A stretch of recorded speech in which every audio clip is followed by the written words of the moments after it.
UPI को लेकर आपके दिमाग में कई सारे सवाल चल रहे हैं, क्योंकि जब से यूपीआई को लेकर, पेमेंट को लेकर कहा गया है कि चार्जेस लगेंगे, तब से हर कोई परेशान है, थोड़ा सा इच्छुक है ये जानने का कि आखिरकार किससे चार्जेस लगेंगे और किससे नहीं चार्जेस लगेंगे। चलिए मैं आपको बता दूं, यूपीआई पूरी तरह से उन लोगों के लिए फ्री रहेगा जो आम ग्राहक हैं, उन पर कोई भी चार्ज नहीं लगेगा। यूपीआई से पेमेंट करने वालों के बीच पिछले कुछ दिनों से एक सवाल सबसे ज्यादा अहम पूछा जा रहा था, क्या अब हर ट्रांजैक्शन पर पैसे देने होंगे? सरकार ने साफ किया है कि आम लोगों के लिए यूपीआई ट्रांजैक्शन पूरी तरह से मुफ्त रहेगा। एक व्यक्ति से दूसरे व्यक्ति को लिए जाने वाले यूपीआई पेमेंट पर कोई चार्ज नहीं लगेगा।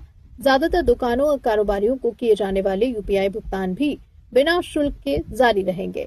वहीं payment and settlement system act 2007 की धारा 10A में प्रस्तावित बदलाव को लेकर यूपीआई पर चार्ज लगने की अटकलें शुरू हुई थी। सरकार ने स्पष्ट किया है कि यह सिर्फ भविष्य के लिए एक इनेबलिंग प्रोविजन है और इसका मतलब यह नहीं कि यूपीआई पर तुरंत मर्चेंट डिस्काउंट रेट यानी कि एमडीआर लागू हो रहा है। एमडीआर यानी मर्चेंट डिस्काउंट रेट वह फीस जो डिजिटल पेमेंट स्वीकार करने पर मर्चेंट से ली जाती है। आसान भाषा में, जब कोई ग्राहक किसी दुकान या बिजनेस को डिजिटल पेमेंट करता है तो पेमेंट सिस्टम से जुड़ी सेवाओं के बदले मर्चेंट से एक शुल्क लिया जा सकता है। यह ग्राहक से सीधे लिए जाने वाला चार्ज नहीं होता है। सरकार के मुताबिक अगर भविष्य में एमडीआर लागू करने का फैसला होता भी है तो यह हर यूपीआई ट्रांजैक्शन पर नहीं लगेगा। इसे तय सीमा से ऊपर के कुछ मर्चेंट ट्रांजैक्शन तक सीमित रखा जा सकता है।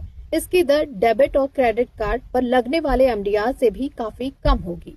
अंतिम फैसला एनपीसीआई की कमेटी करेगी। अब आपका इसको लेकर क्या सवाल है, आप हमें कमेंट सेक्शन में जरूर बताइएगा, क्योंकि अगर आपका कोई सवाल है तो उसको जरूर दूर किया जाएगा। धन्यवाद। और ये जानकारी कैसे लगी आप हमें ये भी अपने कमेंट सेक्शन में बताएं, और साथ ही साथ आपको किस पर जानकारी और चाहिए ये भी जरा ध्यान से बताइए।